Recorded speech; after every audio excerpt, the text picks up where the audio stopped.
January the 6th, Genesis 13:5 through 15:21. Lot too was very wealthy, with sheep and cattle and many servants.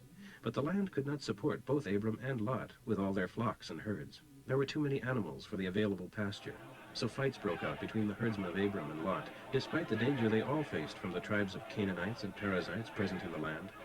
Then Abram talked it over with Lot. This fighting between our men has got to stop. We can't afford to let a rift develop between our clans. Close relatives such as we are must present a united front. I'll tell you what we'll do. Take your choice of any section of the land you want, and we will separate. If you want that part over there to the east, then I'll stay here in the western section. Or, if you want the west, then I'll go over there to the east.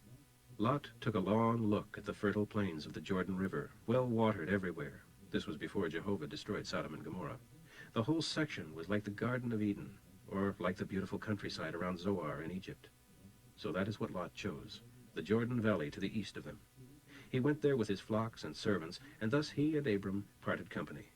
For Abram stayed in the land of Canaan, while Lot lived among the cities of the plain, settling at a place near the city of Sodom.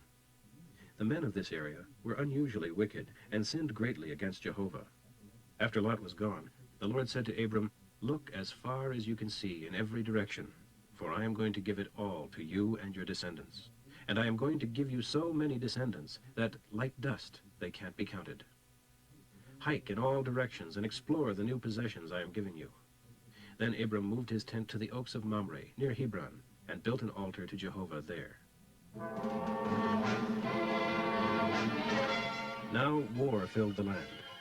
Amraphel, king of Shinar, Arioch, king of Elasar, Chedorlaomer, king of Elam, and Tidal, king of Goim, fought against Bera, king of Sodom, Bersha, king of Gomorrah, Shinab, king of Admah, Shemeber, king of Zeboim, and the king of Bela, later called Zoar.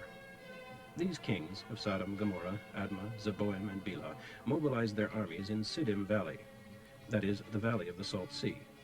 For 12 years they had all been subject to King Chedorlaomer, but now in the 13th year they rebelled. 1 year later Chedorlaomer and his allies arrived, and the slaughter began. For they were victorious over the following tribes at the places indicated: the Rephaim in Ashtaroth Karnaim, the Zuzim in Ham, the Emim in the plain of Kiriathaim, the Horites in Mount Seir, as far as El Paran at the edge of the desert. Then they swung around to En-Mishpat, later called Kadesh, and destroyed the Amalekites, and also the Amorites living in Hazazon Tamar. But now the other army, that of the kings of Sodom, Gomorrah, Admah, Zeboim, and Bela, Zoar, unsuccessfully attacked Chedorlaomer and his allies as they were in the Salt Sea Valley, 4 kings against 5. As it happened, the valley was full of asphalt pits, and as the army of the kings of Sodom and Gomorrah fled, some slipped into the pits, and the remainder fled to the mountains.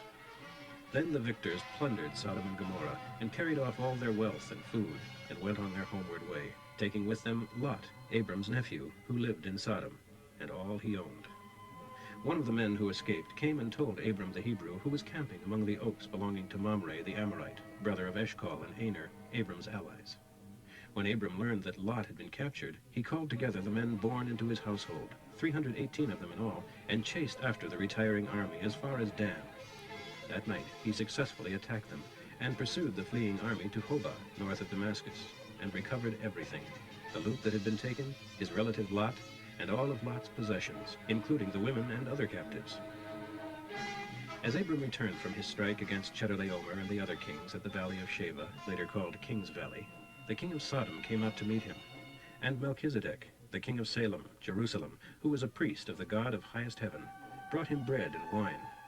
Then Melchizedek blessed Abram with this blessing: "The blessing of the supreme God, creator of heaven and earth, be upon you, Abram. And blessed be God, who has delivered your enemies over to you." Then Abram gave Melchizedek 1/10 of all the spoils. The king of Sodom told him, "Just give me back my people who were captured. Keep for yourself the booty stolen from my city." But Abram replied, I have solemnly promised Jehovah, the supreme God, creator of heaven and earth, that I will not take so much as a single thread from you, lest you say, Abram is rich because of what I gave him.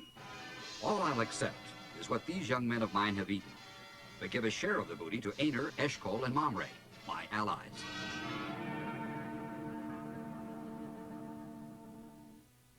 Afterwards, Jehovah spoke to Abram in a vision, and this is what he told him. Don't be fearful, Abram, for I will defend you, and I will give you great blessings. But Abram replied, O Lord Jehovah, what good are all your blessings when I have no son? For without a son, some other member of my household will inherit all my wealth. Then Jehovah told him, No, no one else will be your heir, for you will have a son to inherit everything you own. Then God brought Abram outside beneath the nighttime sky and told him, Look up into the heavens and count the stars if you can. Your descendants will be like that, too many to count. And Abram believed God. Then God considered him righteous on account of his faith. And he told him, I am Jehovah, who brought you out of the city of Ur of the Chaldeans, to give you this land forever. But Abram replied, O Lord Jehovah, how can I be sure that you will give it to me? Then Jehovah told him to take a 3-year-old heifer, a 3-year-old female goat, a 3-year-old ram, a turtle dove, and a young pigeon, and to slay them and to cut them apart down the middle, and to separate the halves, but not to divide the birds. And when the vultures came down upon the carcasses, Abram shooed them away. That evening, as the sun was going down, a deep sleep fell upon Abram, and a vision of terrible foreboding, darkness, and horror. Then Jehovah told Abram, Your descendants will be oppressed as slaves in a foreign land for 400 years, but I will punish the nation that enslaves them. And at the end, they will come away with great wealth. But you will die in peace at a ripe old age. After 4 generations, they will return here to this land, for the wickedness of the Amorite nations living here now will not be ready for punishment until then. As the sun went down and it was dark, Abram saw a smoking fire pot and a flaming torch that passed between the halves of the carcasses. So that day Jehovah made this covenant with Abram. I have given this land to your descendants, from the Wadi al-Arish to the Euphrates River.